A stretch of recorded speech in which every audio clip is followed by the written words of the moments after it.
ओम नमः शिवाय। सभी भक्तों को जय श्री राम।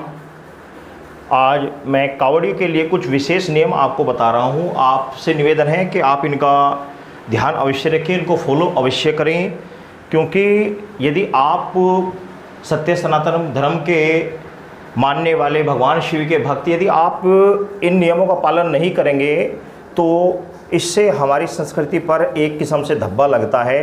तो मैं सभी कावड़ियों के लिए विशेष नियम बता रहा हूँ। उन नियमों का आपसे निवेदन है कि आप ध्यान रखते हुए उनका विशेष रूप से पालन करें और जितना भी हो सके उस चीज़ का ध्यान रखें और सभी भक्तों को भी इस चीज़ की सूचना दें। देखो, अभी कावड़ यात्रा शुरू हो गई है, तो कावड़ यात्रा में आप ध्यान रखें, किसी प्रकार का हल्ला गुल्ला ना मचाएं। भगवान शिव के जयकारे आप जोर से लगाएं, कोई दिक्कत नहीं है। लेकिन विशेष रूप से मैंने सड़कों पर देखा है, कुछ भक्तगण क्या करते हैं कि पूरे साल तो भगवान शिव की एक बार भी पूजा नहीं करते, श्रावण मास में भगवान शिव की पूजा करते हैं। अच्छी बात है, करनी चाहिए, लेकिन कुछ भक्तों की अनर्गल गलतियों के कारण कुछ काम ऐसे हो जाते हैं जिनके कारण वो खामियाजा सभी को भुगतना पड़ता है। जैसे कि मैंने देखा कुछ भक्त लोग क्या करते हैं, चलते हुए लड़कियों को स्त्रियों को छेड़ते हैं, तो ऐसी गलती ना करें। और बहुत सारे भक्तों की एक मैंने बहुत बड़ी समस्या देखी कि वो रास्ते में चरस, अफीम या गांजा या भांग धतूरा आदि खाते पीते हैं। तो भाई मैं आपको शास्त्रोनुसार यदि मैं एक बात बताऊं तो भगवान शिव पर शास्त्रों में भांग चढ़ाए जाते हैं, ये प्रमाण है।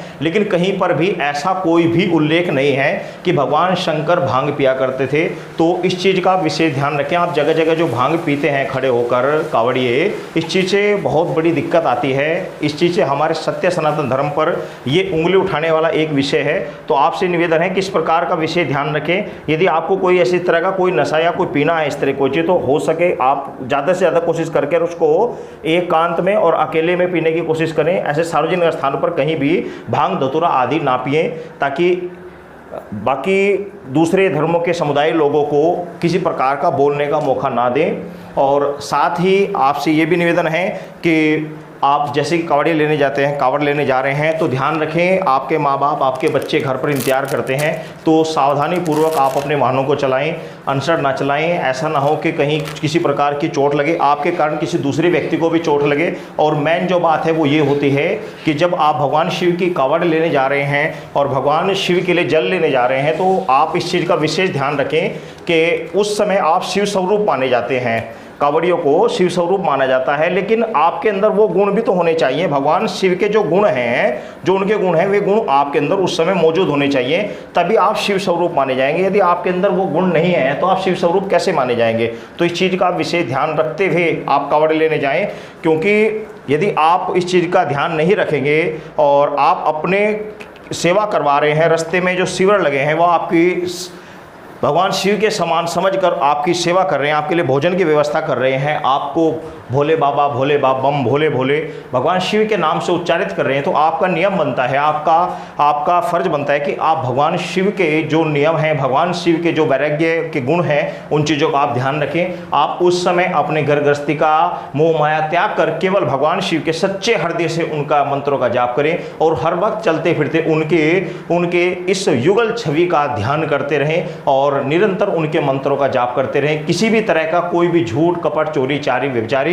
आदि ना करें। मैंने अक्सर देखा कि बहुत सारे भक्त एक दूसरे का जल चुरा लेते हैं, एक दूसरे के पैसे आदि चुरा लेते हैं, तो ऐसी गलती ना करें। यदि आप इस तरह की गलतियां करते हैं तो अवश्य ही आपको बजाय पुण्य का पाप का भागी बनना पड़ेगा। तो इस तरह की हरकतें करने से हमें बहुत बड़ी समस्या आती है। सत्य सनातन धर्म पर ये इस तरह की बहुत बड़ी समस्याएं पैदा होती हैं।